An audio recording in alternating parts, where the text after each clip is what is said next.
All right, we are digging for wisdom. It's me, the Wizard. It's him, Professor Diggs, and we are talking week 8 of the football season, which means we only got 4 weeks. We got 4 weeks of football left. So if you're gonna go for that playoff spot, man, you gotta step it up. It's time to stop playing games. I know for the games I saw last week, one team that wasn't playing games was Highland Park. They get on their home court, home field, and they do what they have to do to get these wins. I mean, they played Berkner last week, and I was so excited to see that game. But Berkner had, except for their special teams, they had not much chance of winning that game because Highland Park just took it to them, held them to like 100 yards of offense, maybe even less. Sure, there were some penalties here and there, but I don't think anybody who's unbiased in the stands thought Berkner was going to win that one. Some people thought Berkner was going to win before the game started. And now, how does that man feel? Although I was with you on that. Well, we have a new version of we have a new segment on our podcast. You've been talking about it, and we're going to take emails from listeners. Okay. You said we're going to be doing that sometime. What do you got? And we have a comment from Ted in Mesquite. Ted in Mesquite. And Ted in Mesquite says, I don't pretend to know more than Diggs about high school football, and his record speaks for itself. But might I humbly suggest you should stop picking against Highland Park at home with a question mark. So I assume that's a question for us to answer on the air. And Ted in Mesquite, what can I say, Ted in Mesquite? I mean, I'm 0-2 now in picking against Highland Park at home. But, I'm going to keep doing it maybe 2 or 3 times a year. And maybe by season 9 of the Digging for Wisdom podcast, we'll be right. We'll throw a party, and maybe we'll have our girl Ashley, who's working with the Freak. And, maybe we'll have like a 10-year celebration and go see a concert because I'm finally right, Ward. How does that sound? We could just be great and excited about it, but it wasn't this week, was it? You did say you only had to be right once. So you keep picking it, and then that one time you're right, we can go ahead and get your backpack, your back slapper, slap yourself on the back and just be a hero to who? I don't know. Maybe the Diggs family will be a hero too, but right now, I mean, you know what I don't like, Ward? I'm gonna go on a little rant against my friends in Berkner. I'm sure you've seen it if you read my thing. Everybody's talking about how biased the officiating was, that and maybe you saw some of that stuff down there. I'm hearing they had 2 or 3 touchdowns called back and this and that and the other, and if you look at the tape, it shouldn't have been. I think that's all hogwash. I know referees are not perfect, and we can even talk about it when we get down to talking about Longview and Forney. There was a pretty clear a shot of the Forney's 1 touchdown being called out. That's just part of the game. Yeah. Understanding the human element's part of the game. If you're good enough, it doesn't matter. Do you think if Louisville and Plano West, which Louisville won like 55-7, if a call went against Louisville, it doesn't impact the game. So you have to be better than the external forces. So I don't like all the complaining out there about the referees. They do a great job. They're right 98 out of 100 times. They miss a call or two in the game if they actually did miss a call. Because I've had a couple of situations where I have a couple referee friends. I'm like, I think you messed this up, and I explain it to them, and they're like, no, Diggs, you don't understand this rule and this subset of the rule and this element of it and the things we're looking for. And usually when I even challenge the officials privately, I'm usually wrong, and I know a little something about football awards. So to my friends in Berkner, quit complaining about the officials. Get up. You got Jesuit this week, which we'll be talking about when we get into 7-6A. I'm tired of the blaming stuff. A great win by Highland Park. Proved me wrong yet again. I'm just going to keep proving against them. But you were there for a little bit. So, what did your eyes see in processing that? Because I know there was a point where you said there was no chance that Highland Park or that partner was going to win this game. Yeah, they just weren't moving the ball on offense. Now, granted, second half they got their backup quarterback in there, but even in the first half, it wasn't being moved. So I don't see where they're saying it could have been different if this or that happened. The 1 touchdown was called back. They got a short field. They started at the 10-yard line. They tried 4 times to score, and on fourth down, the guy said the knee was down before the ball went over the end zone. I was shooting from the back of the end zone, so I don't have a good view of that. But that's 4 downs. You had a chance to get in there. You couldn't get in a fourth. Another touchdown was called back on a kickoff return. They actually called 2 kickoff returns back, and they got together and decided the other one was kind of bogus. The Highland Park kid, kudos to the special teams at Berkner, first of all. I mean, we're talking a lot of mess right now, but what they did to Highland Park's mindset, whoever the special teams coach over there at Highland Park, it was actually kind of hilarious. First of all, they got the one touchdown, then they got that one was called back. Then they had another kickoff return. It was called back, but they realized that one of the Highland Park kids he had blown by all the Highland Park kids, and one of them ran in front of a guy running after to celebrate with his teammate and just ran at him with his back out so that he couldn't help but run into him. And the ref saw that, oh, that's a clip.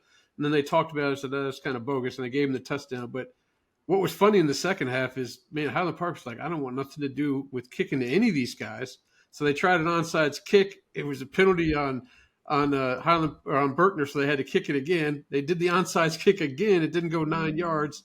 So, and then all the punts they did in the second half, they just said, you know what, I'm punting this directly out of bounds.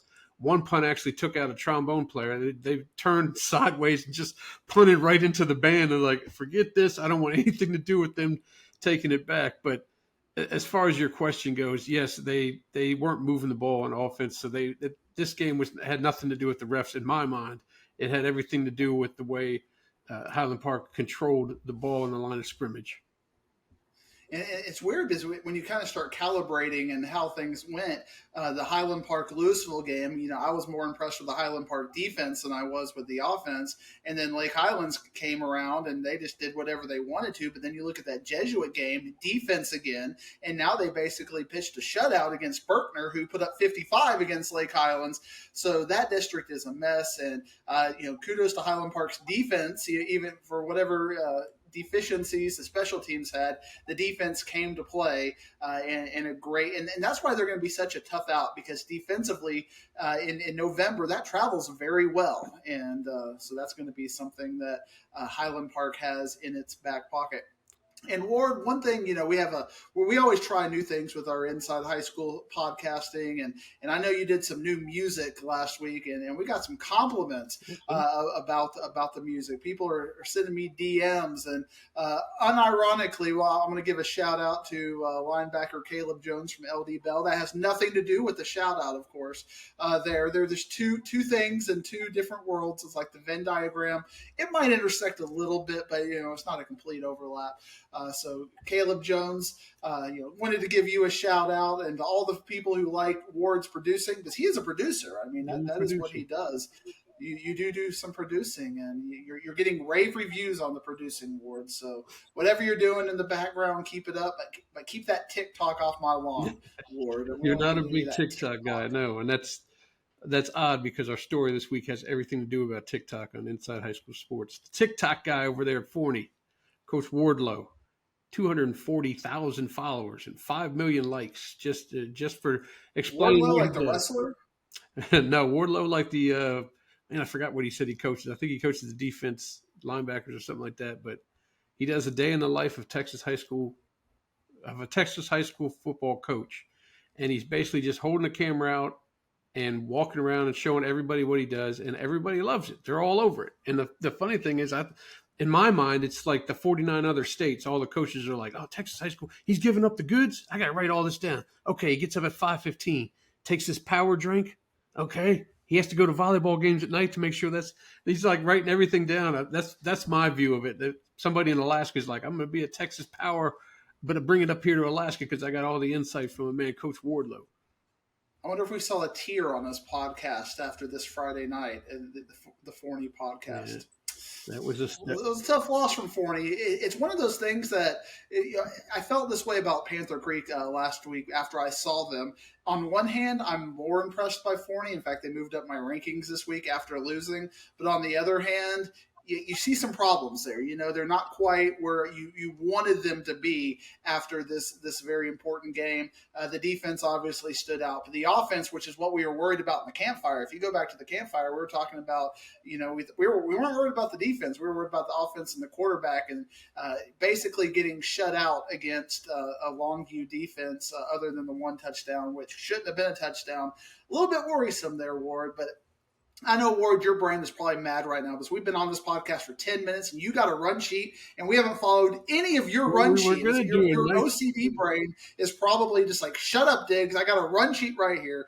Euless Trinity, that's where we start out every week. And you're not doing that, Diggs. I thought we had a good What's going on? I thought we had a good transition there when you started talking about Caleb Jones, and then all of a sudden we took off to TikTok. I know where I want to go, Ward. We were going to transition right into LD Bell because they're a team that has kind of – we were hoping last week that it wouldn't be like last year where they started off so well in the non-district and early district games and then take a loss, but they took a loss to Weatherford on the road, and now they are playing catch-up. They need help.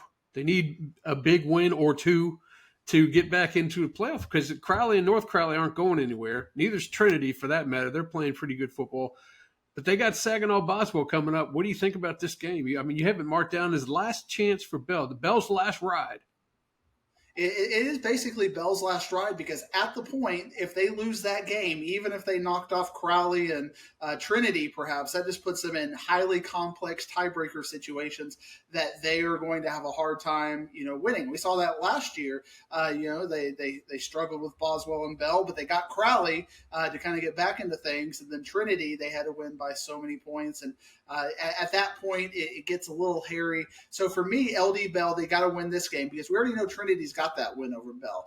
So this gives them a chance to make theoretically Trinity versus Bell in the week 11 for at least a share of that last playoff spot, depending on what else happens in this district. So I think it's really important. But Weatherford, the fact that offensively Weatherford was able to do a little bit more against Bell than I thought they would. We talked about some of the defense, and it was really the secondary for LD Bell that kind of got smashed all night. They were able to slow the run game at times, but the passing game was a problem for them. And now we got Boswell, and Boswell for me runs the same kind of offense that Weatherford does, and I think they'll go vertical on LD Bell. And if LD Bell doesn't fix that secondary, or maybe take out the linebacker and maybe get a fifth safety over the top there to prevent the big plays, I think we're going to see more of the same. And I think Boswell, for me, is probably a 7-point favorite going into this game. Is coming down to turnovers every week. We keep talking about these turnovers and strategy, and I don't see anything from LD Bell that suggests that they're a favorite in this game.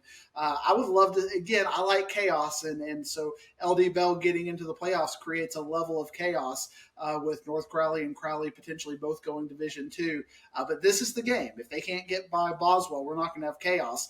We might have some Weatherford chaos getting in there, but it's not going to be with LD Bell. So I'm picking Boswell to win this game. I think they're a little bit better than LD Bell, but I'm hoping LD Bell gets that turnover or two because in a cheer factor, cheering for LD Bell right now.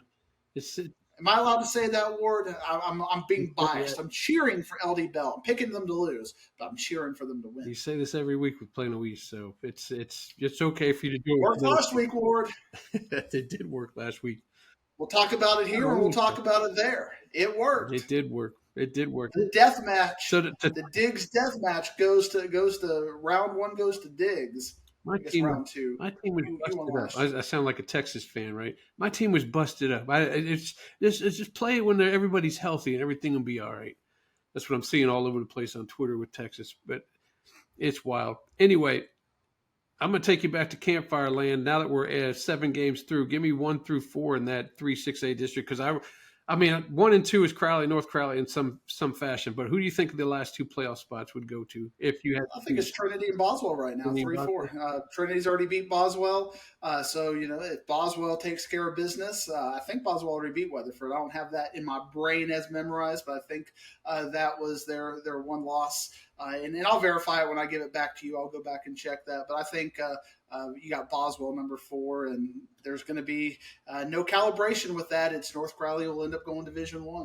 Yeah, Trinity did beat Boswell, and Boswell has Weatherford yet left on the schedule down the road. Let's move to. So that's Boswell. That is a little scary there for Boswell. Then I thought Boswell have already beaten Weatherford, but if they haven't, then you could see Weatherford sliding into that 4th spot by beating Boswell. Yeah, they got them down the road there. So poor Bell looks like they might be on the outside again unless they get their stuff together. Hey, let's talk about 4-6A. We have calibration game with Byron Nelson taking on Keller. Now South Lake Carroll blew out Keller, like on their home field, had them heading for the exits midway through the second quarter. Now Keller has to play Byron Nelson, and if we're collaborating this thing, Byron Nelson has to put the foot somewhere so that Keller knows they're just as good as Southlake, or more or less, Southlake knows that Byron Nelson is just as good as them. And I've been trying to push Byron Nelson all this time. This has got to show me something, right? It is going to show you something, and kind of wrapping our bow around that. We'll probably be talking about Boswell Weatherford next week because that is when that game is. Yep. So Boswell Weatherford game of the week next week in 3-6A, and this week. I think Byron Nelson is paying attention to style points. I think in their head, it is Carroll, and I think this game is important for that. I think they're going to throw everything at Keller to make this game look kind of what Carroll did that for the confidence, because you got Byron Nelson here. Kind of reminds me, and I hate to go football reference because I'm depressed about it, but Carroll and Byron Nelson kind of reminds me of the Cowboys and 49ers in a way, that you got the Carroll as you're playing the 49ers. You got Byron Nelson, who had a good season last year, but was just a little bit short. And they're coming into this season thinking, okay, this is going to be the year. We lost a few things, we lost a few pieces, but we're going to be coming back, and we're going to be putting all of our impetus into Carroll, and we're going to beat them this year, kind of like the Cowboys did this past week. And we saw what happened. It was complete domination.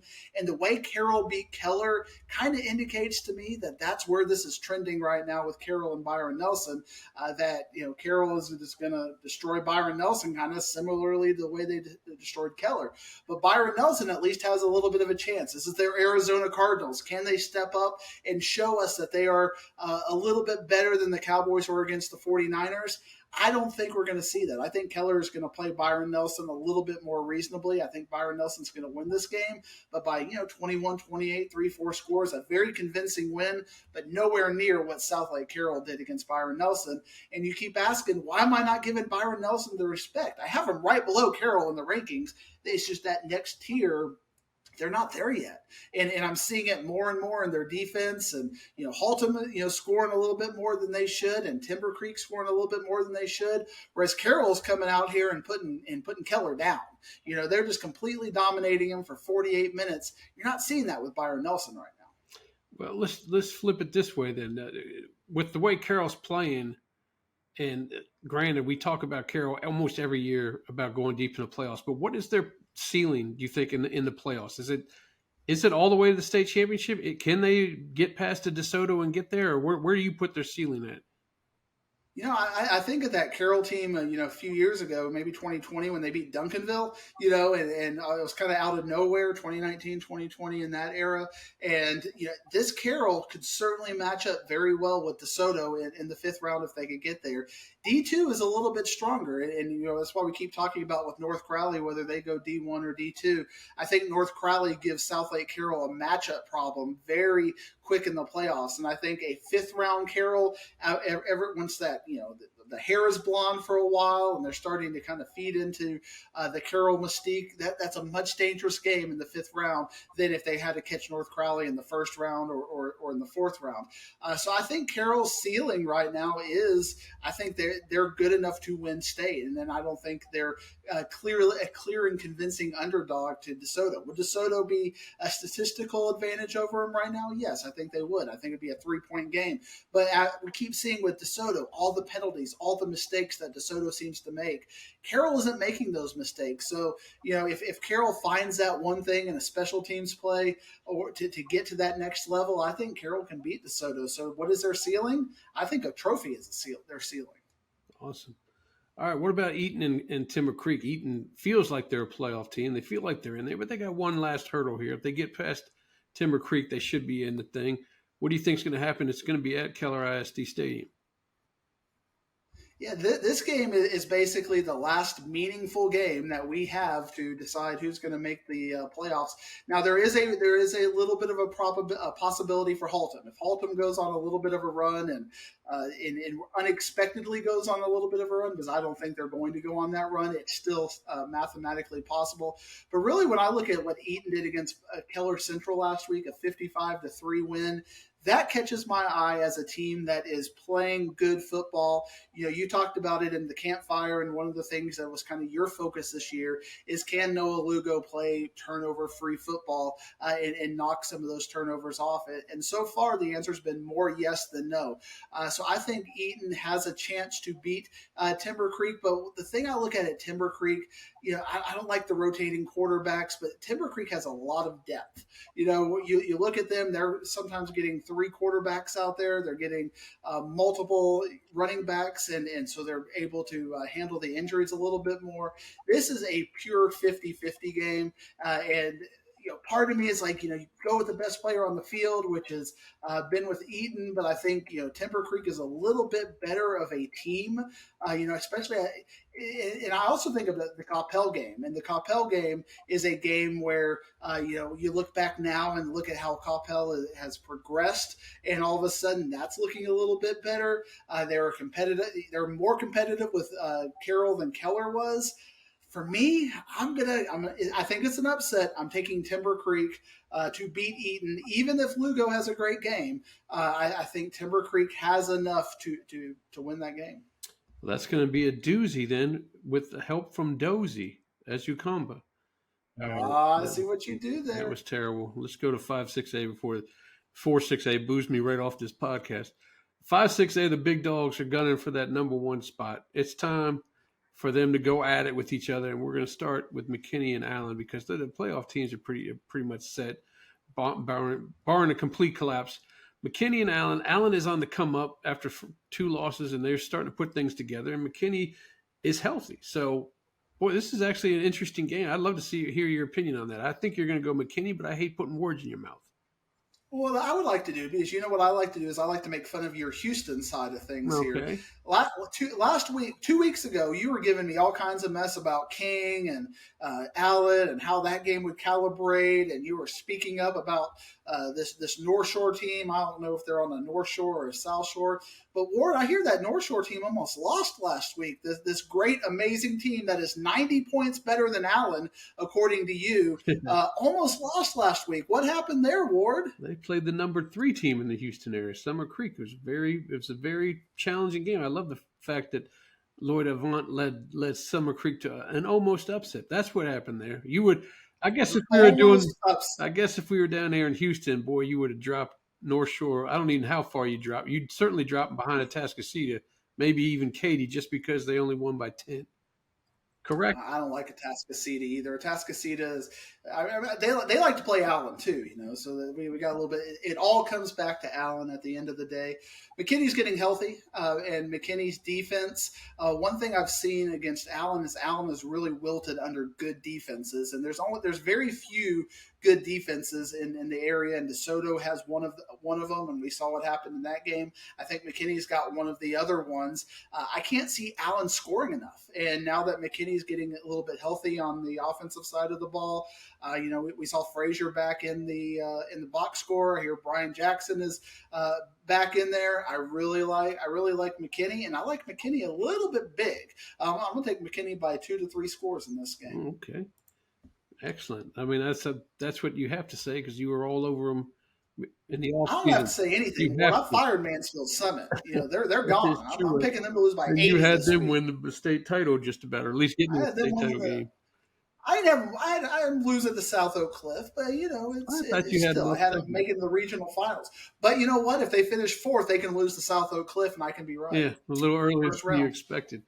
6-6A, man. I don't like talking about the Plano East Flower Mound game. My sons are over there depressed. They don't even want to get out of bed. They're so upset about that game. They said, "We tried to do it for you, Pops." I said, "You're not even on the team. What did you try to do? You're just in the stands watching this joint. Calm down." But you got your big win with Plano East. But now we're talking playoff spot here as they take on Hebron. They got to put a couple wins together, because Coppell's not going to, they're not taking losses. It doesn't seem like in this district. And Louisville's, they'll get their self together at some point. Talk to me about this Plano East Hebron game, and will the loser, man, they're going to have to get that shovel that we talked about last week and start digging. Well, it's not Plano East Hebron. It's Flower Mound Hebron, but basically it's like the Flower Mound Plano East Hebron. It's like a joint effort because we all have to take down Hebron now, because Hebron is that big dog sitting in the fourth spot, and now we got to have teamwork because teamwork makes the dream work, Ward. And what we need at Plano East, and I'm putting my heart on my sleeve right here, is we need Flower Mound to get healthy. That's step number one. So I need you to go over there and buy everybody smoothies. And it's got to have that immune booster in there. You can't have these smoothies with fruit and stuff. Got to have that immune booster, some protein in there. We need to get them healthy. And then they need to, they're at home, they need to have Hebron come there, and they need to beat them by 6. We need them to beat them by 6 or more, and then Plano East is going to be very happy. One thing that has been kind of a bugaboo with Plano East over the last couple of years, and you saw it firsthand because you planned this great story around Daniel Fayambo for week 4 of last year, week 5, I believe, game 4 for Plano East, and broke his leg and all kinds of heartbreak. Plano East has had injuries. A couple of years ago, Ishmael Mahdi got hurt in a big game. East has struggled with that, and they've struggled with turnovers. And it's about time some good things happen for Plano East. Not that I ever cheer for kids to get injured, but high school football injuries are a part of the game. And Flower Mound star quarterback Jake Watson was not playing in that game, which led Noah Erdman to be their quarterback, who was their running back, and they moved a receiver over at running back. And then Erdman got hurt in the game, and basically the same thing that happened with Watson. He couldn't run the ball. He could only throw the ball. So he had interceptions and all kinds of stuff. So, I don't want to beat my chest saying Plano East would beat Flower Mound at its complete healthiest, but some things have to go your way in the course of a high school football season. And for once, they went Plano East's way, and we'll take it because they've earned that position. They always say luck is when preparation meets opportunity. Plano East was prepared to take advantage of the opportunity given to them. Now we need them to get healthy, get everybody back in there, and take care of Hebron, because I think Flower Mound is good enough to beat Hebron if they're healthy. But you know what the X factor is? If they're on quarterback 3 at this point, if Erdman and Watson can't play the game, Hebron's probably going to run away with it. But, given that Watson was playing a little bit in that Marcus game, and maybe he gets back, I just don't know. I mean, we need the IR. We talk about how we need to have Coach Basil and everybody send us a IR report every week so we know what's going on. And that reminds me, I'm mad at Olivia. If Olivia would have let me know that QB1A from Cedar Hill, who was coming in, was going to play that game against Mansfield, we would have looked like geniuses taking Cedar Hill over Mansfield. But does she give us that intel? No. And do you have any intel on this Flower Mound game? Probably not, because you're worthless like she is. When I need quarterback updates, Take it easy. Why can't y'all get me quarterback updates when I need it? My man, Coach. I'm going to assume the best because Cedar Hill had a miraculous recovery. Flower Mound is going to have a miraculous. Out, man. You need to miraculous if I can say the word. Flower Mound over Hebron, Plano East to the playoffs. Let's go, Panthers! Take it easy. Let's go! Real quick, check it. Make sure you're good. I can't have you just keeling over. My heart rate is at 96, which is 36 higher than my resting heart rate. Because I'm an athlete. So my athlete resting heart rate is in the 50s. Well, it's a true story. Listen, I sent a text to Coach Basil. He did not. It went unanswered, which tells me he's not giving Diggs any kind of information, because Diggs will splat it all over this podcast and we'll be ruined. So we figured it out from that. So one or two things are going to happen. Flower Mound is going to beat Hebron by 6, or Hebron's going to beat Flower Mound by 28. Yeah. One of those two things are going to happen. No close game. It's either going to be no close game. It's going to be the close game will be Flower Mound. Flower Mound's going to beat Hebron by 6, or Hebron's going to beat Flower Mound by 28. Well, if my man can't run the ball, man, that takes away a heck of his game. Jake Watson. You say he's in there just chucking it around when he can play. If he didn't even have the threat of running, then it's like he's not even out there, right? They get it fixed. That's what I'm saying. Get a chiropractor. You talked about off air. We need to go to a chiropractor. Get him in there. He'll be fine. He's going to run for 300 yards against Hebron. Throw for 300 yards. Could be the first 300-yard passer, 300-yard rusher, all in the same game. And Flower Mound is going to beat Hebron because they need to win by 6. That puts Plano East ahead in the tiebreaker. There you go. We'll see how that Plano works East out for you. 3-4 potentially making the playoffs, just like Plano did last year. But if Hebron wins that game, then Plano East could go 4-3 and not make the playoffs. So we really all need Flower Mound to make to take care of business right here. Except for Hebron fans that listen to this religiously.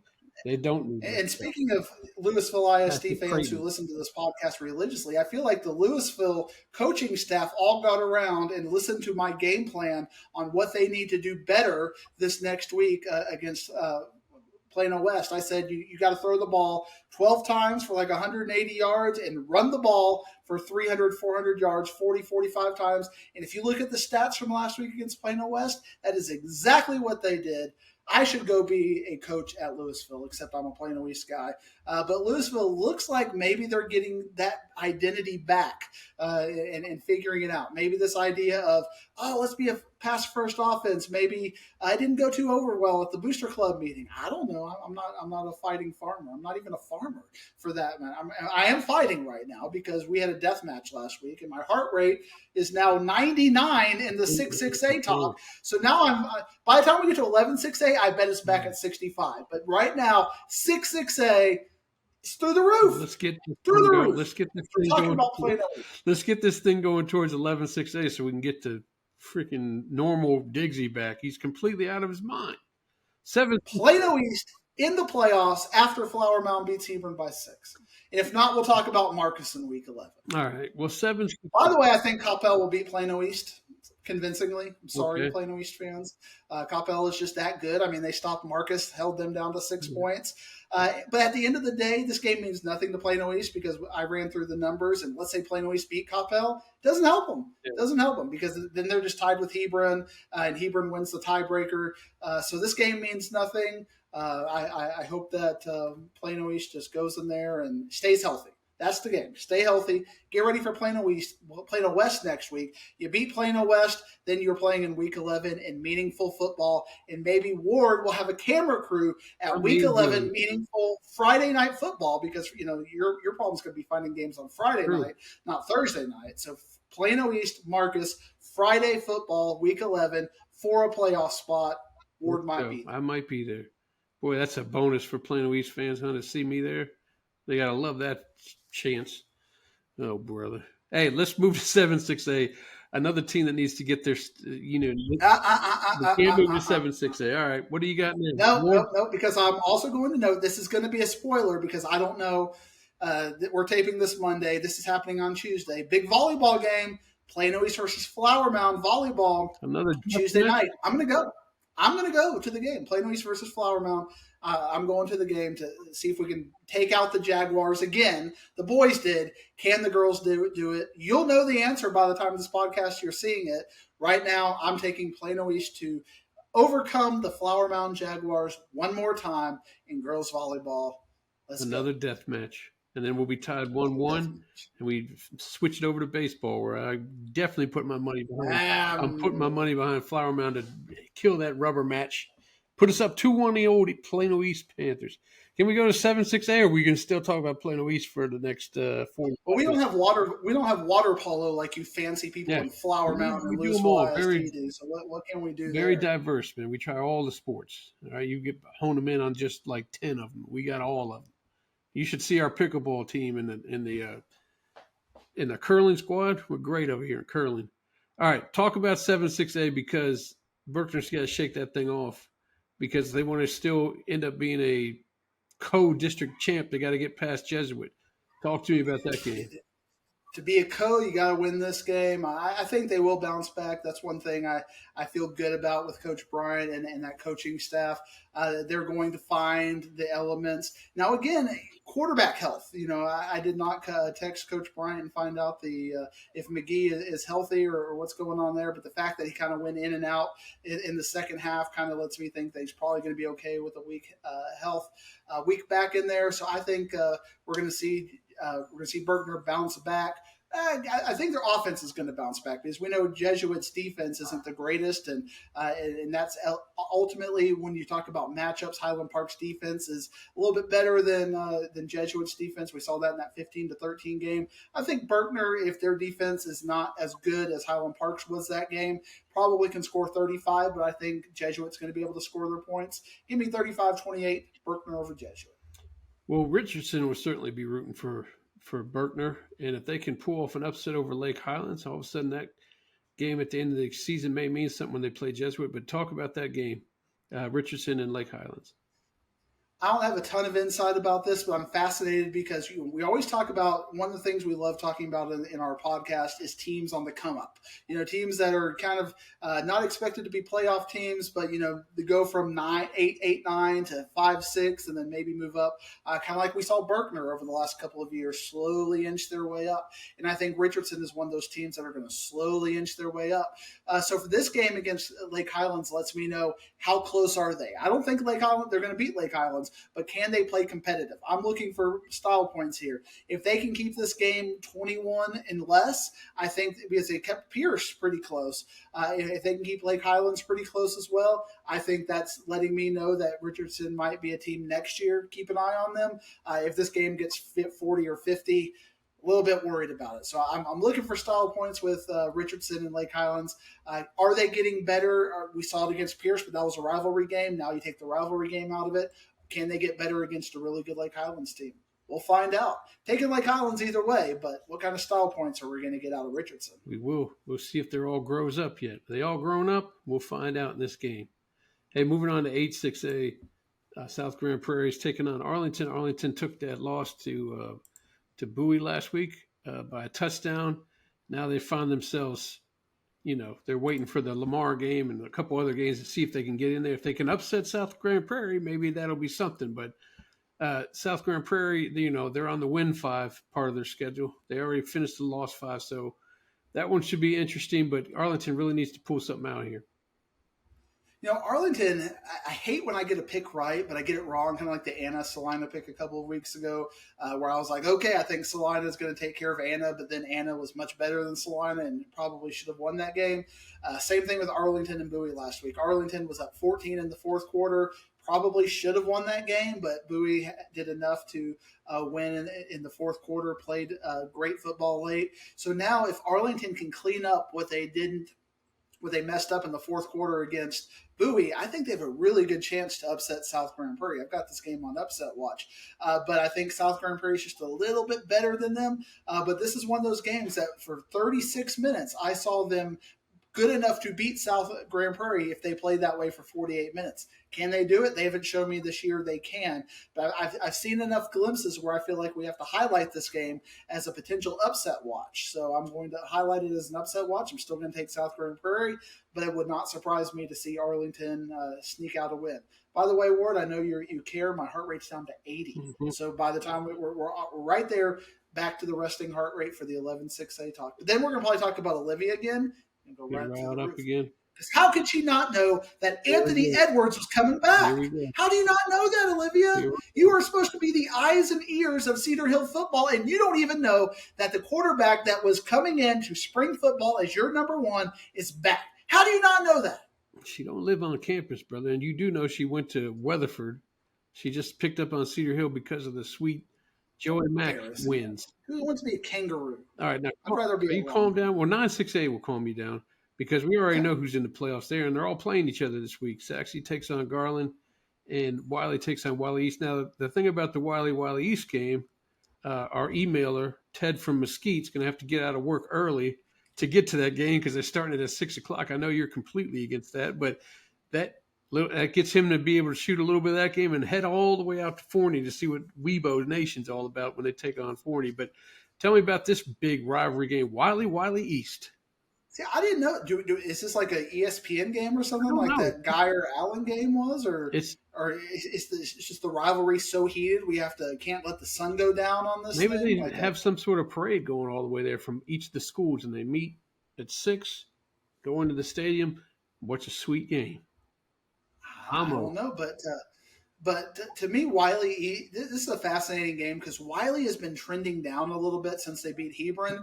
Just a little bit closer. That game against Rowlett was 7-7 at one point, and they had to kind of pull away. But Wiley, at their best, looks like they can beat Wiley East. But Wiley East has shown me more consistency that they can play at a high level for 48 minutes. So I'm going to take Wiley East. But this game is a pure coin flip game. Would not surprise me either way. Can Wiley play at their max for 48 minutes, kind of like they did against Hebron? The odds are not showing me that they can, but pure coin flip. But for me, put the money on Wiley East. Put my chips over there a little bit. Have you been on Wiley Twitter? Are they still giving Jackrabbits the business over there, or are they kind of let up on? A little bit, but I think they're calming down a little bit. I think they're realizing as a junior he's a star player, and they got that win over Hebron. They're 5-1. Things are good. Wiley East has already lost to Saxe, and then they think we could beat Saxe, but I don't think they can beat Saxe. I don't think they're going to beat Wiley East. There you have it. So they're going to start taking L's in the second half of the season. They're going to go reverse Cedar Hill on us, or go reverse South Grand Prairie on us. Start taking the L's at the end. It's really Mansfield that's about to be doing that. They're not going to win again. Yeah, I can't wait to talk about them in 11-6A when we get there. 10-6A, we got Rockwall against North Forney, both undefeated in district play. North Forney undefeated on the entire season.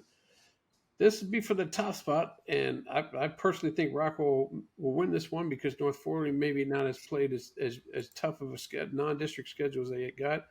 But tell me what you think, because they're certainly scoring 20 or more every game. They only had 20 at one time against Mesquite Horn, but they're putting points on the board, and Rockwall, they're doing the same. So is this one that we're going to see it go lights out all over the place? I think so. I think it's going to look very much like the Royce City game. The Royce City game was 63-37. Rockwall taking care of business over there. A couple of late scores. Make the margin look a little bit better than it might otherwise. I don't think North Forney has to keep Rockwall under 30 to win the game. And I don't see Rockwall's offense being held under 30. North Forney's offense is good enough to score a little bit on Rockwall, but can they score consistently at a high level? I don't think so. I think this game could actually get to be a little bit of a blowout. I think, relatively speaking, North Forney has been playing really close football games in the district, but I think Rockwall should win this game 42-21 in that area. But it's going to take turnovers. And can North Forney's offense go score for score with Rockwall to stay in there to take advantage of a turnover or two? I guess we'll find out. But unfortunately, I see nothing in the metrics that lead me to believe that to be the case. And then Mesquite Horn takes on Tyler Legacy. Mesquite Horn's, like I said, Corny Allen's going to have that big shovel with them because they got some digging to get out of the hole they put themselves in. This is one they're going to have to win. You got to put that down as a win for them. Otherwise, it's lights out, I would think.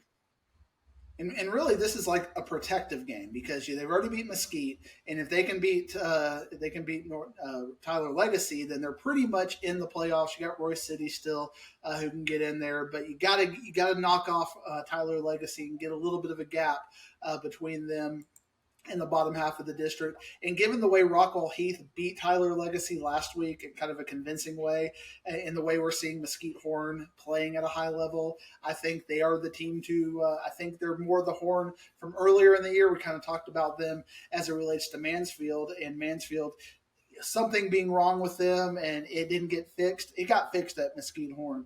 So I think Mesquite Horn beats Tyler Legacy by 3 scores. But remember last time they played a Tyler team that kind of started that disappointment with Tyler High, and Tyler High beat them by a couple of scores. So can they bounce back? Can they finally get a share of the Tyler City Championship against Tyler Legacy? I think they can. And now that brings us to 11-6A, where boy, you kind of alluded to it earlier about Mansfield. You think they're probably going to lose out now, and I got fooled by them when they played Summit because now you've kicked Summit to the curb, and that win looks like it was the fool's gold there. Talk about this team, and it seems like, man, it seems like dire straits for them.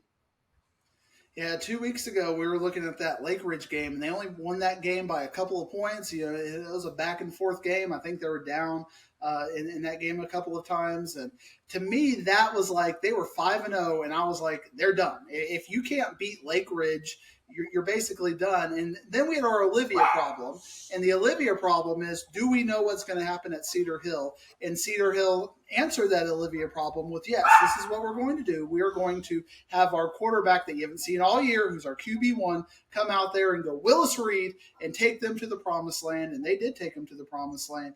And Cedar Hill looked more like that Arlington Martin win. And when I was going through the rankings this week, and I was like, okay, well, I got to get Cedar Hill in the rankings because Mansfield, they're gone. We're not going to have any Mansfield schools in the rankings again. I'm just anti-Mansfield ISD, even though I love the administration over there.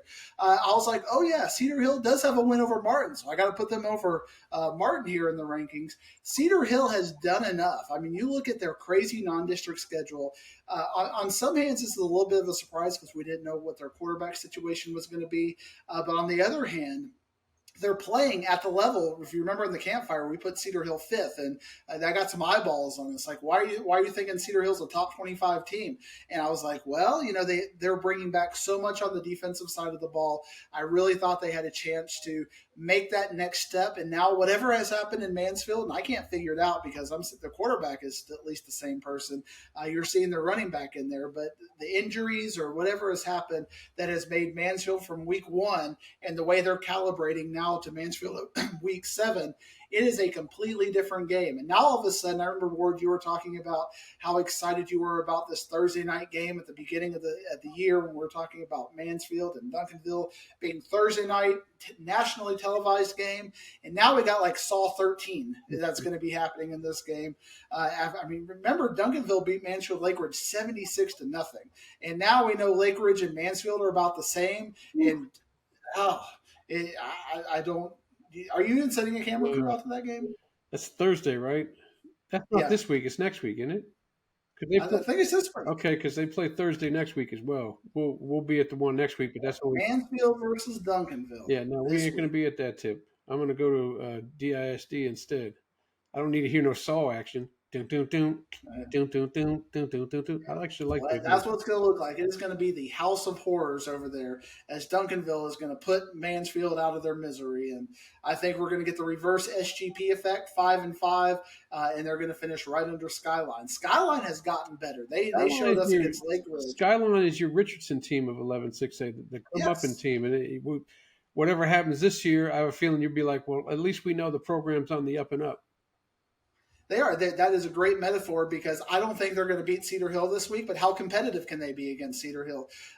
We talked about how Richardson had a chance to steal a win, and if they stole a win, maybe they would have a chance to make the playoffs. We weren't expecting it, but could it happen? This is Skyline's chance, even though Skyline had the forfeit against Mansfield Legacy. As long as Mansfield Legacy doesn't end up beating Mansfield or anybody else, this game is effectively for the 4th playoff spot. I think Cedar Hill is probably 3 scores better than Skyline, but can Skyline, get to that next level? We'll find out, and we'll find out how competitive they are. And I think that will speak to next year. And I think next year, Ward, I'm going to give a little bit of a UIL realignment. I don't think they're going to be in this alignment. I think Skyline will be pushed more toward the Richardson and Dallas schools, the way things are trending right now. And that might lead us to believe that Skyline, maybe in 2024, is a playoff. To get in the postseason. Interesting. Look at me, Ward. I'm doing the campfire already. We're already getting our April and May 2024 content. Pull it out, Ward. Kind of flag it and say, Dig said Skyline 2024 away from the District of Doom in the playoffs. Book it. As long as they're competitive in this game. Cedar Hill goes 50 or 60 piece on them. We'll revisit it. And I'm recording this, so in July you'll be like, "Why did I get this week off?" I said, "Oh, I already got it. I got your campfire stuff back in October of 23. I'm sure it still sticks." We got Berkner, Richardson, and Skyline all in the same district, and I've given my prediction on all of them for 2024. Year 1 through 8 in District 7-6A. Splice it together. Hey, 10-team district. 10-team district. Okay. Well, let me talk about 3-5A Division 1 because another podcast that we watch every once in a while with J Mac on there. He had a kid from Burleson Centennial on there thinking saying he thinks they're going to beat Toledo, and that's just like, oh, he's, they nudged him a little bit. No, we got this. Well, they already lost to Denton Ryan. From what I saw from Denton Ryan, I can't see Denton Ryan beating Toledo, so I can't see Burleson Centennial keeping Toledo. I just don't even think that game will be close. The one thing that if we were looking very early before the Denton Ryan, the Colony game, and we're saying, Denton Ryan, the way Denton Ryan is beating teams is kind of similar to the way Aledo is beating teams. We're Saginaw and Hazel, but, it was close enough to go, maybe they got something. And then all of a sudden the Colony game came. It's weird saying the Colony in a pejorative sense, like we're talking about the Colony. Right. I don't know. It's a weird word. I don't like saying it. Colony, like colony, or the colony. I got a team in Houston called the Woodlands, so I got to. It's like Newman Smith, the Woodlands. Right. Let's call them the Woodlands. I guess we call. I just did call them the Woodlands. Right. Then you got Conroe the Woodlands. That's probably what you Houston fancy people call them out there. But we don't. We drop the Conroe here in the DFW area, or the Conroe, the Woodlands Park or whatever out there. I don't even know about all that. Just to say, Denton Ryan messed it up against the Colony, and now all of a sudden Denton Ryan beats the Burleson Centennial by 3 touchdowns.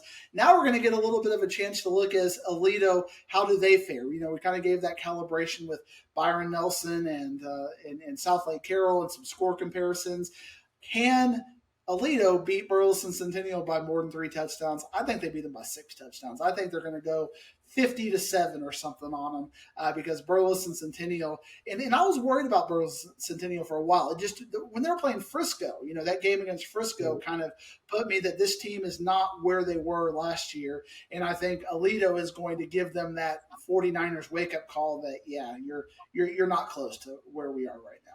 Yeah, and Aledo seems just to be having so much fun out there, man. I've gone to a game.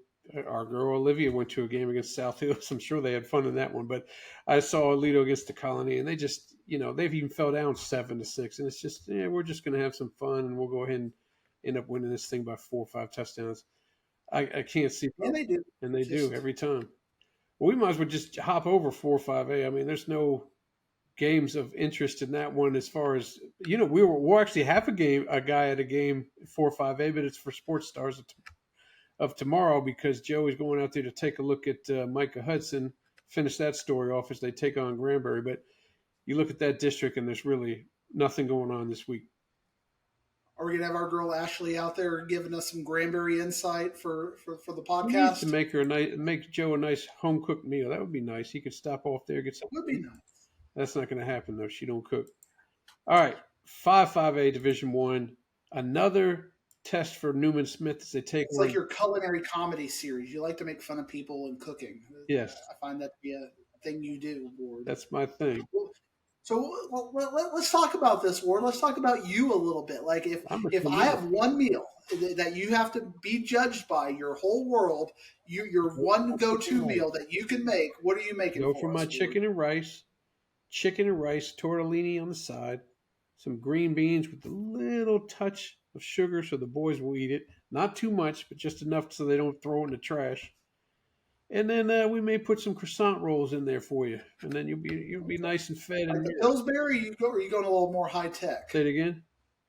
Like, are you doing the no, Pillsbury in a Pillsbury. can? I'm not going all out. I'm a single father. I can't be making some stuff from Skrizatch. That's crazy talk. By the way, that's an acceptable answer, Ward. You can move on to your next district. Okay, I would like to move on to 5A, and we haven't even had a camera at a Richland game this year. And Michael Turner is a guy we need to see, the running back there at Richland, and they're taking on Newman Smith. Can Newman Smith leap over another team in that district and possibly get that second spot? Man, I keep talking about what I'm hoping with LD Bell and Boswell and what I think is going to happen. I want to see Newman Smith beat Richland. I just don't think, the defense hasn't shown me enough to where I think they're going to slow down this Richland high-powered offensive attack. I think Newman Smith is going to get some points on the board, but I think at the end of the day, we're going to see Richland win 35-28 or 42-28 with a late touchdown. Richland, I want to say Newman Smith is getting to that next level, but I think they're guaranteed 3 in this district. And unfortunately, when we talk about first round of playoffs, I think 2, 3, and 4 are all just going to be fed to 6-5A. But this is a big game for Newman Smith because at least that game would be at home in the first round of the playoffs. But I don't think they're going to do it. Got to take Richland. Well, if we do some collaboration, they both played Sunset, and Richland barely won 56-0, while Newman Smith devastated them 76-0. So you go by Talking that. About those style points right there. Trojans should win by 20 if I'm doing my math right. If I'm doing my CE King math right, that's the way it should be. Point calibration right there. Hey, before we talk about the main game at 6-5A Division One, boy, I tell you what, them Rangers at Lone Star, they better stop playing. I know we equaled them up to Reedy of last year, but I don't remember Reedy making turnovers like this and having to make a mad comeback. I mean, they had to make comebacks, but they didn't have to put up 21 points in the fourth quarter just to get it to overtime.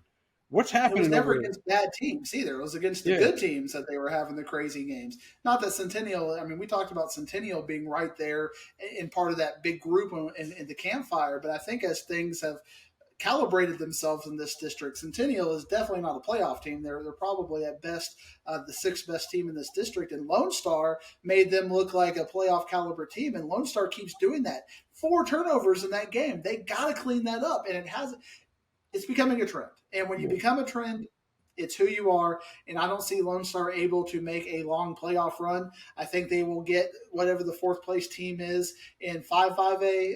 And they still got to play Frisco. So that, them being the number 1 seed is definitely not a guaranteed thing at this point, especially if Frisco can run the table. But I think Lone Star will get to the 2nd round. But I can't see Lone Star beating whoever comes out of District 7 and District 8. I can't see them beating any of those teams. And this is, you mentioned Frisco. This is where Frisco finally starts playing some of the big dogs. This game against Heritage seems to be your go-to game every year. You went to it last year. I think I saw on Twitter you're going to it again this year. Last year you went there and you enticed a humongous brawl just by your own presence there. I don't know what you're going to do this year. Talking some mad smack about Frisco and Heritage and on the Twitter, and they had to go to blows, and that's going to be on the mind of the coaching staff. Like there's going to be a little bit of underlying tension, but we're at the Kukendall, and when we're at the Kukendall, it means I get some chili dogs and some popcorn and all kinds of great things over there. The media treatment at that stadium is second to none, especially when you got Toyota Stadium and the Star as your comparison. They are second to none when it comes to those 3. This is going to answer a lot of questions because Frisco played the weaker part of the schedule. You look at their non-district games, nice win, and then they barely beat Burleson Centennial by 1. Frisco Heritage, they didn't play anybody. Now the first game that Frisco Wakeland played in district, they lost. Now I think that was against Wakeland, and now they have to bounce back. I think Frisco, from what I'm seeing, especially with defense, the fact that they've held teams to 40 points for the whole year, that's less than a touchdown a game. That travels well. I don't know if Heritage has a high enough powered offense to overcome that. So I think Frisco is going to take care of Heritage this week, which pretty much puts them in the 4th seed. And then Frisco will determine how far up the ladder they're going to go because they still have Wakeland, Reedy, and Lone Star left. Lone Star, weirdly enough, seems the most winnable of those 3 games, the way Lone Star has been playing, and Frisco's predilection to being really good defensively. Who was the team? Was Frisco the team that was out of it last year? They didn't make it out of those 5, or was it Wakeland? Yes. Okay. Yeah, I think Heritage. Yeah, Wakeland made it. I think Heritage made it. Frisco. Heritage made it. I definitely know that. All right, interesting. So if you don't start any fights, that ought to be interesting. By the time I got there, like all the players were ejected, and you're like, "Well, you missed everything." And sure enough, I did. You got the JV out there. Basically 3rd teamers were all playing because they ejected 13, 14 players. Well, in 7-5A, and Cam Pendergrass over for Frisco. I know he was fired up last year about the game, so I think he's going to have a little bit of a message to Heritage this game. It's going to be a fun game. That's where I'm going. Should be good. Where are you going, Ward, by the way? I'm going down to Franklin. I'm going to go see my man Coach Ragsdale and the Conrad squad against Seagoville, but we'll get to that. We'll get to that in the other 6-5A. In another one. 7, while we finish up Division 1, Forney is hosting Lancaster, and Forney, in your mind, they didn't score anything in that game because the guy's foot wasn't down. But they definitely didn't score in the fourth down late in the fourth quarter there, where they had a chance to steal a win, as they call it. But that didn't happen, and now they got Lancaster, and now they got to start worrying about that speedy team because they got McKinney North and Tyler waiting in the wings as well. We're finally going to find out what Forney's all about because they're going to play. We found out a little bit from Longview, which they played good defensively. They got a good defensive team. Boy, that Aaron Flowers can really pop you. It's just putting points on the board. What do you think about this game? Yeah, they're good enough to put points on the board against average to bad defenses, but against good defenses, they just don't have the firepower. And you can do some scheme things to. I always joke about if you can average 5 yards a play, you can average 60 points a game because you can just constantly move down the field and nobody can stop you. It's negative plays and turnovers that will end up dictating your fate. And the point I have to make is a point that Coach Ward made on our friend J-Max show, The Dub, this past Sunday. And even though I have the same thoughts, he made it first because I got published on Sunday. We're published on Wednesday. What can you do? So I got to give him credit. I can't plagiarize. But the point he made is Forney is now in a situation where this game is a must-win because they haven't played McKinney North yet and they haven't played Tyler High yet. And all of a sudden, they're looking at potentially going the reverse, kind of what we talked about with Mansfield. If they lose to Lancaster, they lose to McKinney North. Now they're fighting for their playoff lives against Tyler later in the season. And so now how can Forney respond? They started out 6-0, but can they do something? The way the matchups work, and you look at that Lancaster Tyler High game last week, that game Lancaster should have won by more, but they didn't because Lancaster hasn't quite got over making those mistakes. And when you look at the fact that Lancaster gave up 27 points to that Tyler High defense led by a sophomore quarterback that had all kinds of questions, I have to think that Forney's offense is going to be good enough to score against Lancaster's defense. So then the question is, can Lancaster's offense score enough to keep up in a track meet kind of like they did against Longview? I think Forney showed enough defensively to make me believe they're going to be able to shut that down. I think Forney's going to win this game by at least 2 scores, but it could get ugly. I could see it getting ugly. But can Lancaster score enough offensively? Can their athletes do something against Forney in that defense? If they can, it could get scary, but nobody has this year. You look at what Forney has done this year, giving up only 44 points all year. Mm-hmm. That's tough. So can Lancaster match that? Kind of like what happened. We keep talking about the 49ers and the Cowboys. Cowboys giving up 41 points all year, gave up 42 points in one game. That's what Lancaster's going to have to do against Forney to win that game. I just don't see it happening. They're popping people too, boy. When Forney hits you, it hurts. You know you've been hit. They ain't just tackling you; they're popping you. All right, let's move to 3-5A Division 2. A game that I'll be at is Frisco Emerson against Argyle. Emerson hasn't seen a bit of competition that they can really. I mean, Panther Creek's a good team, but they took care of that. And boy, Michael Hawkins, 25 touchdowns, no interceptions. Now, again, we're talking about the competition, but still, you don't make a mistake at all, even against bad competition. It's something impressive. And then Argyle got that huge win over Lake Dallas. Lake Dallas has kind of proven who they are.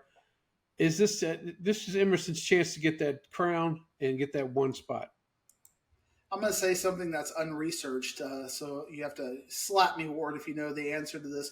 But I believe he was very non-turnoverish when he was at Allen, too. I think that was one of the benefits of his game was he just didn't have hardly any turnovers.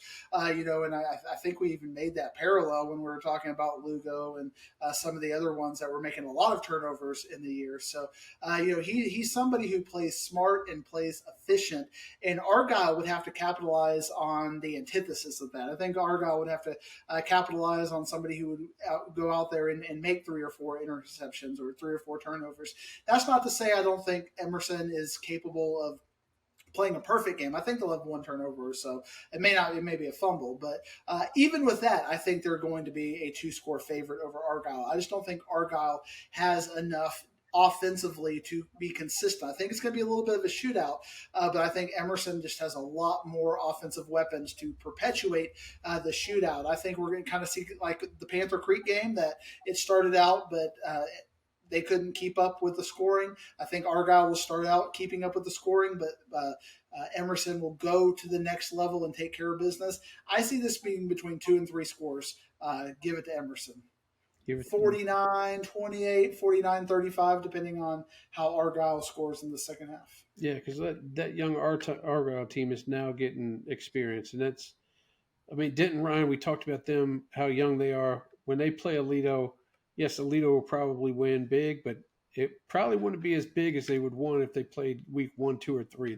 These young players are now starting to get the experience they need. So maybe Argyle will keep it close and turn over here and there. They could turn the tables on them. Because and even with that, the way they talk about Denton Ryan, the way they're using Braden Mussett in that game, giving them just more weapons. They're figuring out ways to get their weapons into space and finding that out. I think Emerson just has more weapons to get out there and use in space. And they've been looking for this game because they haven't played 48 minutes this whole year. And that's one thing that's probably on the Argyle ledger. If you want to look at Argyle's played Melissa and they've played Lovejoy, so they're looking across at the field. Emerson's the best. Argyle's looking. Emerson's not the best team Argyle has seen, but Argyle is the best team Emerson has seen this year. So that is probably one factor you have to consider in this if you're looking at Argyle's positives. And does that make you nervous as an Emerson fan if it's a late third quarter? Absolutely. And it's a one touchdown score? How are they going to handle being in a game late in the game? They're untested when it comes to that. But the thing I think about Coach Miller, and he's born for this. And, I think he's got them ready. And they're playing, they're kind of fighting their own little goals, and they're creating little games within a game. Pick a point spread, checking about pancake blocks, who can do this, who can do that. So I think he has got them ready to perform for 48 minutes if needed, and I think they will be needed, all 48 against Argyle, because Argyle is not going to go gently into that night, but Emerson is the favorite. All right, well, I'm going to move to 4-5A and let you tell me what you have dug research-wise on this Arlington Heights game, because all I really know about Heights is they don't have Brian Furch and they don't have Coach Phil with them anymore. But they're playing Colleyville Heritage, and Heritage is going to be a big favorite. But talk to me about, because Heights got them last year, and Heritage is going to, it's a new coach. He probably didn't have the revenge factor on his mind, but the players might. Lars Ulrich might. And so let's tell me about how you think this game will turn out. Got all new coaches here. It's like nobody even knows this game existed last year when we get into that. Colleyville Heritage is showing me, especially against Grapevine, that they're playing at that very high level. For me, for Arlington Heights, this is about Grapevine. I don't think they're quite at the Colleyville Heritage level. This game is going to tell me, are they at the Grapevine level? And if they can win, if they can lose this game by 2 or 3 scores, I'm going to probably pick them against Grapevine to beat Grapevine. If this game is 56-3 or something like that, Arlington Heights, like you talked about it last year when you were big on Arlington Heights for many different reasons when you were talking about community support and things. All those kids are still there, other than Brian Furch, but the underclassmen, the 9th and 10th graders that they're keeping and getting in the program, they're all getting better. We don't know their names per se because it's your defensive linemen and your offensive linemen, the kids that are not generating the stats and the box score, but they are playing really good football, and they're beating the bad teams in this district convincingly. They're beating them like we were hoping OD Wyatt would be beating the teams out there. They're beating the Triple Tech 69-3 and scores like that. So I think they have a really good chance to be competitive with Colleyville Heritage. So I'm taking Colleyville Heritage. I'm going to take them by 21, which means that I think they will beat Grapevine. That they're going to be competitive enough to where I feel good about taking them over Grapevine. And then when they beat, but they're not quite at the Colleyville Heritage level. And then when they beat Grapevine, they get theoretically a home game against Lake Dallas, and that would be. Is that another game that you pick Arlington Heights? Do you think they'd win a playoff game? I think they have a chance because Lake Dallas showed us against Frisco Memorial that they can get scored on, and there are some question marks that Lake Dallas has. So an Arlington Heights Lake Dallas game is right now for me a pick 'em, and I'd have to see Lake Dallas would have to do more to impress me, and because if they get to that second seed, if Arlington Heights gets to that second seed, I think I would take them over Lake Dallas because of the work that they would have to put in to get to the second seed. Because if it's Grapevine, I don't have a very high opinion of Grapevine right now. So I think I would take Lake Dallas over Grapevine in that theoretical hypothetical. Yeah, I'm interested in that game. Boy, I would hope that game would be somewhere where I could get to. Obviously, Where would you put it? You like geography, Ward. Where would you put Arlington Heights and did Lake they not get a Dallas? home game? Wouldn't they not be at Farrington? Oh, yeah. Oh, yeah. I guess they would get the home Probably game. be at So Farrington or Clark, but put make it, sure. put it at Farrington. Maybe they put it on it. Well, I don't know how many other Fort Worth teams would get a home game. So if they put it on Thursday, I'd be there in a heartbeat. But if no other Fort Worth teams are going to get a home game, which probably is not the case, 4A, Pembroke maybe. 4A, you might get a home. You don't get a home.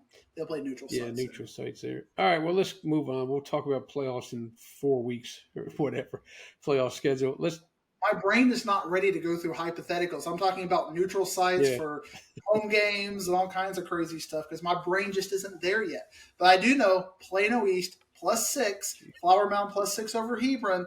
Plano East wins tiebreaker 3-4. 3-4. Heart rate. All right, staying in 5A, which is where you should have been. In the 70s. All right, good. We'll keep it low. I got 911 on speed dial, so we'll get you through this one way or the other. Staying to 5A. That's the technology you need to invest in. Like we need to have like a little circle here at the bottom of our thing that's got like my metrics. Like you got the heart rate and got the breathing rate and all that, and then we can advertise to Peloton fans and whatnot. Metric based people that what does a podcast do to your heart rate? Because I'm about as relaxed can get. And you're over there all riled up, flying through. Get a little riled up, Ward. I'm passionate about high school football. All right. Well, how passionate are you about Midlothian heritage? I mean, Stetson Surratt. Well, they made me look like an idiot last week, so I don't know if I have fond things to say about a team that made me look like an idiot because it's not like they just beat Summit, just kind of a 31-28 kind of a game. I was telling Ted and Mesquite that I thought this would be a 31-28 kind of a game. They just beat they took them out to the woodshed and did some Hebron woodshed things out there, 42-7, just a complete dominant win. But Ennis has shown over the last couple of games the offense is there. Yeah.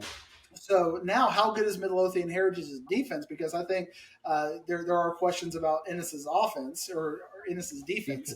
They're going to be able to get some points. Everman got some points against Ennis's defense, so I think Midlothian Heritage is going to get the points against Everman's or against Ennis's defense. What can Midlothian Heritage's defense slow down Ennis's offense in any sort of appreciable way in a shootout? And I think, I think from what I saw, they're a very well-coached defense, and I think they're going to make things hard on Ennis. I think especially on the defensive line against Ennis's offensive line, there's going to be a lot of room for Midlothian Heritage to let those linebackers go in there and make some big plays. I think it's going to be close, but I think we're going to see like a 35-28 sort of game with Midlothian Heritage taking Ennis down. That's about as close as you can get it, man. So that should be a good one for fans to go out and see. All right, we're moving over to 6-5A, Division 2. I told you I promised Ronald Manning I was going to go see him. I'm going to go see him. Ronald, are you watching this podcast? I'm going to go see you and the Dragons take on Conrad. Both teams have very positive records, and they're trying to get into that 6-5A playoff scenario there to see if they get into the real playoffs or how they were seeded in the real playoffs. So tell me what you think about this game. Can Coach Ragsdale team pull off what I would call an upset?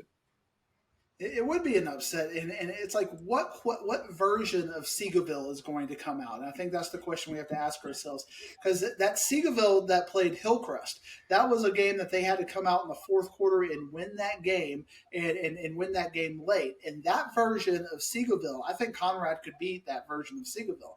But then you have the Seagoville that when they had the bright lights and you had Matt Stepp for Dave Campbell's Texas football going out there and covering that big Woodrow Wilson and Seagoville game, they just put it on Woodrow Wilson in a very unexpected way.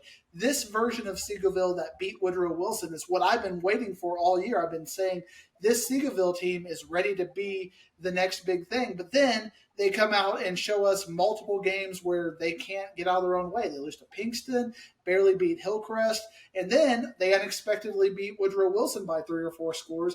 And now I don't know what version of that we're going to get. Conrad, they've been playing good football, but they've been beating bad teams. Yeah. They've scored 286 points across their 6 games. Well, they did lose to Woodrow Wilson convincingly as well. But they've scored 286 points in 6 games, which is more than they scored like for 4 years before Coach Ragsdale came there. So Conrad is a team very much like we're talking about with Richardson. They're on the way up, but Seagoville was that team we were looking at a year or two ago, and they have arrived, and they showed that. And for me, what is crazy about this is if, for whatever hypothetical reason, Conrad beats Seagoville by like 2 or 3 scores, we might get a coin flip because Woodrow Wilson beat Conrad so bad that I don't know what the tiebreakers are over there, but I think it has to be higher than their max tiebreaker. So if for whatever reason Conrad did that, you would have 3 teams finish all with 1 loss.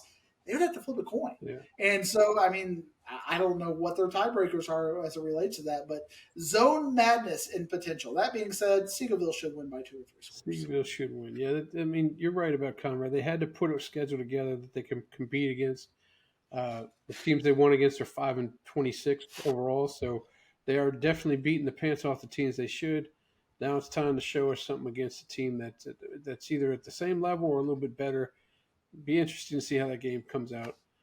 But what's crazy about it, even though I think, I keep saying this, if the version of Seagoville that played Pinkston and Hillcrest, for whatever injury, mental reasons, can't come out for this game, Conrad can win it. But the version of Seagoville that came out against Woodrow Wilson should, name their score. But we haven't seen that Seagoville consistently. But I like Coach Jackson over there. He came from Duncanville, so he's got a winning mindset. He's getting them peaking at the right time. They're probably not worried about Conrad. They're probably thinking about South Oak Cliff. They're probably thinking, we're going to peak at the right time and give us South Oak Cliff in the zone playoffs. South Oak Cliff and Kimball was a little bit more competitive. We talked about we were interested in style points on that game. Kimball played them for a half, and then South Oak Cliff took care of business in the second half. And if they can, ride a good running game, they can compress that game to 3 or 4 possessions. I mean, you could see it. You could see a South Oak Cliff that had not been hit yet if they have to play Seagoville in the zone championship. The version of Seagoville that beat Woodrow Wilson the way they did, there's something to be said there, Ward. Yeah. So I think you picked a good game, and I can't wait to see your updates. Yeah, you can see it. I can't see it. The Seagoville over Sock thing, that's crazy talk. I know it's a... I can't see it. I'm not saying it's going to happen. I just think it could be more competitive than other zone games it could be. Okay. I can see that game being like a 28-7 kind of a game, which relative to every other game that South Oak Cliff has played could say something. It could be 7-7 at halftime because, Seagoville has one 14-minute drive, and then South Oak Cliff answers and maybe a turnover or something. I'm just saying I could see it being closer than just 63-4 or something. I got 2 safeties. I don't want to have 2 safeties. I got you. Let's move to the last Division II district in our neighborhood, 7-5A Division II. Lovejoy is taking on who are they playing this week? Oh, they got Crandall this week, and Denison's playing Crandall. Denison's playing Melissa, and I guess what we want to talk about here is the difference between those top 2 teams and 2 teams that are fighting for playoff spots. The difference is big. Am I right? Yeah. I mean, the point spreads in these games for 2 teams that are fighting for the playoffs. Denison dang near beat Terrell last week. They were up on Terrell significantly in that game, and Terrell came back late in that game to win that game by a touchdown. But you and I are probably not going to wonder, can Crandall and Denison beat Lovejoy and Melissa? It's just how much. What are the point spreads? What are the style points in this game? And that really talks about how it's almost like Duncanville and DeSoto over there in 11-6A. We know Duncanville and DeSoto are going to beat everybody else in the district. We're just all waiting for that game. These are the vibes. This is kind of like if we had Duncanville versus Waxahachie and DeSoto versus Cedar Hill all in the same week. We'd be like, we don't care about this. These are real playoff teams playing each other, and we don't care. Right. And I think that goes to speak of how good Melissa and Lovejoy are and how we're just waiting for week 11. Just like, get it here, Ward. Just Yeah. And we talk about it in small schools. I know how much you love talking about small schools. Canadian and Gunners. Like, can we just get the Canadian and Gunter? Because, we talked about could Bells and Gunter be competitive, and I just dismissed it. I'm like, no, it cannot be competitive. It was like 64-6 or something. Coach Feisel won his 200th game. And no, these games are not going to be competitive. Let's get to week 11 and find out, will Parker Livingstone come back in a triumphant way, or will Melissa get in there? Because I think he's a big factor on whether or not they can win. Yeah. Nobody knows. I don't even know if Parker knows if he's going to play in that game right now. Yeah, no, that's a good point. I mean, I talked to Coach Ross because, Peyton Pierce got a bobblehead from our show. And he was just, I shut the thing off and I was talking to him about the injuries. And he's like, man, not only are there a bunch of injuries, they're coming at the same position. Like their starting guard, he started the season off. He ended up getting cancer, so he couldn't play as he's going through the recovery. Their backup guard got hurt. They're on the third string guard. And the wide receiver that plays, after Parker got hurt, their backup wide receiver got hurt. And then they're on the third string there. Tight end got hurt by just making a move with nobody even around him, broke his foot. So the tight end's out. And he was talking about practices, because he doesn't want to get hurt. They pretty much just sit around and talk about football. They don't try to do anything too hard. They run a pace, pretty fast deal, so they go through it real fast for like 35 minutes, and then everybody just kind of kumbayas it and sits around and talks about it. And then the other interesting thing is, because I was talking to him about Jaden Lott. You talked to me. You were the first one who brought him up to me about how good of a defensive back he is. During this year, he's pretty much grown out of that position. He's now up to 6'2". And it's like he can't play DB anymore. He's got to be a wide receiver, and he's thriving at wide receiver too. So he's at the area right now. If he grows any more than defensive backs off the board, and he would be flipped over to wide receiver. And we were talking about in the preseason how great of a DB is, and we can't wait for him to keep going. Well, he may have grown out of that position, Diggs. When you get those NFL genes in you, and it's crazy. But at a very technical level, I wonder what makes you grow out of a DB. Like, what about being 6'2", 6'3" makes you no longer capable? I don't have the answer. I'm curious what they see colleges or whatnot where they feel like, because you see a lot of DBs and wide receivers, especially you saw it with Denton Ryan. They'll just play them both ways. Right. Just. Something about technique, I'm sure. I'm not no mastermind when it comes to defensive backs. Whenever I played defensive backs, it was a free 20 catch game for whoever was the receiver on me, because after 10 yards, he was gone. Choom, touchdown. I don't want to talk about that. I'm going to have to give you an assignment, Ward. You're going to have to get our whatever segment you call where you have the college breakdown, the film that Joe Boyd next did level. last year. Yeah, next level. You got to get Sean McFarland to break down like height levels of appropriate. What's the difference between a DB and a safety as far as heights and weights and things like that. Some optimum stuff, and we can play it on our podcast as like a special feature. Give Sean some more time when he's not out there doing Ranger stuff, because he's liable to talk about shortstops in the middle of the next level these days. He's so into the Rangers deal, which we all are at this point. Let's go Rangers, huh? By the time this podcast airs, we're well into the next round. That'll be great. Well, into the next round. Bring on the Astros, the Disastros, as we call them. Oh, brother, that's gonna be. And I'm sure you in your Houston podcast are all like, bring on the Orioles. Bring on the Rangers. They're scumbags. And then I come on this one. Bring on the Astros. They're nothing, man. All they do is bang drums and trash cans. Boy, I flipped coins left and right, don't I? I hate myself for that, but we're all right. All right, Diggs, get out to some games, buddy. We're going to see you next week. Well, give us a little bit more about this TikTok story. I'm fascinated. You want a little bit more? The Forney guy? All right, I'll tell you the story. The Coach Wardlaw, his wife, he was tired of his wife always asking him what he did all day, and he's like, I don't know. I've answered this question a million times.